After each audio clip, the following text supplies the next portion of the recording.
যা তোমার নসিবে আছে সেটাকে আল্লাহ তোমার কাছে অবশ্যই পৌঁছাবেন।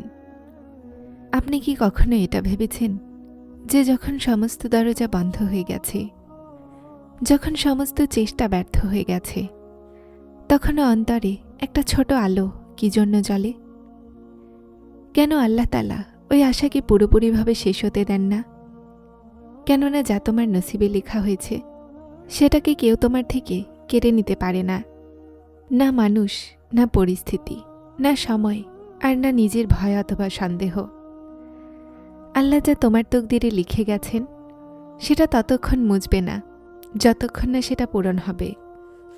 কখনো কখনো এমন লাগে যে হয়তো এই সম্পর্ক আমার ছিলই না, হয়তো এই দোয়া, হয়তো এই উদ্দেশ্য পূরণ হবে না।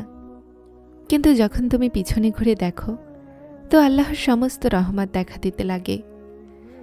কখনো যে জিনিস তোমার থেকে দূরে সরে গেছে আল্লাহ সেটাকে উত্তম বানিয়ে তোমাকে দিবেন। কখনো যে রাস্তা থেকে তুমি কেঁদে ফিরেছিলে আল্লাহ ওই রাস্তাকেই তোমার জন্য খুলে দিয়েছেন, কিন্তু সেই জিনিসকে সহজ আর কল্যাণময় বানিয়ে। আল্লাহ সব দেখছেন, তোমার অশ্রু, তোমার একাকিত্ব, তোমার সবর, তোমার ভেঙে যাওয়া, তোমার ভাঙা হৃদয়, সব কিছু আল্লাহর ইলমে আছে। আর আল্লাহ কখনোই তার ওয়াদার খেলাফ করেন না। যদি আল্লাহ কোনো জিনিসকে তোমার ভাগ্যে লিখে দিয়েছেন তো দুনিয়ার কোনো শক্তি, কোনো পরিস্থিতি তোমার থেকে নিতে পারবে না। আর যদি আল্লাহ কোনো জিনিসকে তোমার থেকে দূরে রাখেন তো দুনিয়ার কোনো চেষ্টা, কোনো দোয়ায়, কোনো জিত তোমাকে সেটার কাছে আনতে পারবে না। যখন তোমার হাত খালি লাগবে, যখন এমন লাগে যে এখন আর কিছুই অবশিষ্ট নেই, তখন শুধুমাত্র এতটুকু মনে রেখো, যা তোমার নসিবে আছে সেটা তোমার কাছে অবশ্যই আসবে। আর সেই সময় আসবে যখন তোমার মন ভেঙে যাবে, যখন তোমার নিজের উপরে সন্দেহ হবে, যখন তুমি ক্লান্ত হয়ে যাবে, তখন আল্লাহ আসবেন আর তোমার হাত ধরবেন আর তোমার আঁচলে সেই জিনিসই দিয়ে দিবেন যেটার জন্য তুমি রাতগুলোতে জেগে দোয়া করেছিলে। তুমি কি কখনো কোনো বাচ্চাকে দেখেছ যখন সে কোনো খেলনার জন্য জাগে তো মা তাকে জলদি সে জিনিস দেয় না? কখনো সে বলে যে বাবা খাবার খাও আগে, অথবা বড় হলে পাবে। এটার মানে কি এটা যে মা তার বাচ্চাকে ভালোবাসে না? তিনি তো তাকে অনেক বেশি ভালোবাসেন, কিন্তু সঠিক সময়ের অপেক্ষা করেন। ঠিক তেমনি আল্লাহ তোমাকে অনেক ভালোবাসেন, এজন্য আল্লাহ দেরি করেন, কিন্তু অস্বীকার নয়।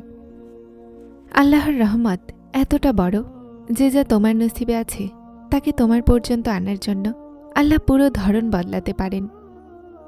তিনি মানুষের মন বদলে দিবেন, রাস্তা বদলে দিবেন, পরিস্থিতি বদলে দিবেন, কিন্তু তোমার ভাগ্য তোমার কাছে পৌঁছেই ছাড়বেন। হজরত ইউসুফ আলাইহিসসালামকে তার ভাইয়েরা কুয়াতে ফেলেছিল, তার কাছ থেকে তার স্বাধীনতা কেড়ে নেওয়া হলো, মিথ্যা দোষারোপ করা হয়েছিল, কয়েক বছরের জেল হলো, কিন্তু যা তার নসিবে ছিল তিনি সেটা অবশ্যই পেলেন। কেন? কেননা আল্লাহ তৈরি করেছিলেন। আর যখন আল্লাহ কোনো পরিকল্পনা করেন তো পুরো দুনিয়া তার হুকুমের সামনে পড়ে যায়। যদি আজ তুমি কোনো চিন্তায় আছো, যদি তোমার মনে হচ্ছে যে সব কিছু শেষ হয়ে গেছে, তাহলে থেমে যাও। একবার আল্লাহকে বলো যে হে আমার আল্লাহ, আমি ক্লান্ত হয়ে গেছি, কিন্তু আমি তোমার উপরে হতাশ নই। শুধু এটা বলাই যথেষ্ট। মনে রাখো, আল্লাহর রহমত হতে নিরাশ হও না। যখন তুমি হতাশ হও না তো আল্লাহ আশার দরজা খুলে দেন। তারপর দেখো, যা হারিয়ে গেছে সেটা ফিরে আসবে, যা তোমার থেকে দূরে সরে গিয়েছিল সেটা তোমার নিকটে এসে যাবে, যে সম্পর্ক ভেঙে গিয়েছিল সেটা পুনরায় জুড়ে যাবে। কেননা যদি সেটা তোমার নসিবে থাকে তো আল্লাহ সেটাকে তোমার কাছে অবশ্যই আনবেন। কখনো কখনো জীবনে কিছু জিনিস দেরিতে আসে, কেননা সেটা যদি আমরা জলদি পেয়ে যাই হয়তো আমরা সেটা সামলে রাখতে পারবো না।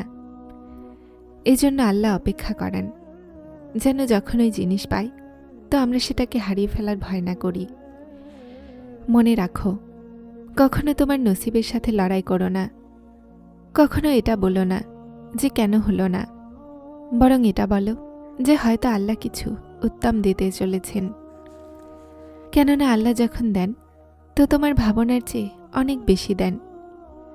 যে জিনিসের তুমি শুধুমাত্র ঝলক দেখেছিলে, আল্লাহ সেটার বাস্তবতা তোমার সামনে এনে দেন। শুধু শর্ত এটাই যে তুমি আল্লাহর উপরে ভরসা রাখো। যখন তোমার কাছে কিছুই হবে না, যখন তোমার হাত খালি থাকে, তো সবচেয়ে প্রথমে এটা ভাবো যে তুমি একা নাও, আল্লাহর রহমত তোমার সাথে আছে। জানো, যখন আল্লাহ কারো উপরে রহমত নাজিল করেন তো উনি তাকে তার নিকটে আনেন। মনে রাখো, আল্লাহর ফায়সালা বিনা কারণে হয় না। প্রতিটা মুশকিল, প্রতিটা দুঃখ, প্রতিটা কষ্ট, এটার একটা উদ্দেশ্য থাকে। হজরত ইব্রাহিম আলাইসাল্লাম, হজরত ইসমাইল আলাইসাল্লামের কাহিনীকে মনে করো। যখন আল্লাহ হজরত ইব্রাহিমকে হজরত ইসমাইল আলাইসাল্লামকে কোরবানি করতে বলেছিলেন, তো তিনি কেন ভেবেছেন যে তার মন কেমন হবে, তার ছেলেকে কোরবানি করতে কেমন লেগেছিল? না, কিন্তু যখন আল্লাহর হুকুম এসেছিল তো বাপ আর ছেলে দুজনেই আল্লাহর ফায়সালাতে সন্তুষ্টি দেখিয়েছিলেন। তারপর কি হলো? আল্লাহ তার বদলে একটা দুম্বা পাঠালেন আর কোরবানি হলো। আর এভাবে হজরত ইসমাইল আলাইসাল্লাম বেঁচে গেলেন।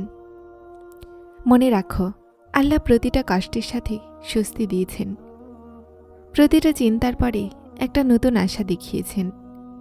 প্রতিটা অন্ধকারের পরে আলো এসেছে। যেমন রাতের পরে সকাল হয়, তেমনি আল্লাহর রহমতও প্রতিটা কষ্টের পরে তোমার কাছে পৌঁছায়।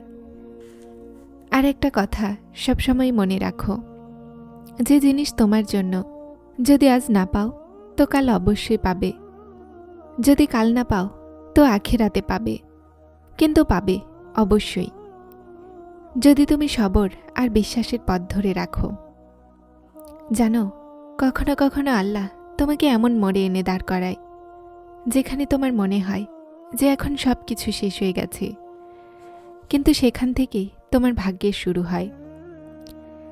সেই মানুষ যে তোমাকে ছেড়ে চলে গেছে, সেই দোয়া যা রাতগুলোতে জেগে জেগে আল্লাহর কাছে চেয়েছ, সেটা পূরণ হয়নি।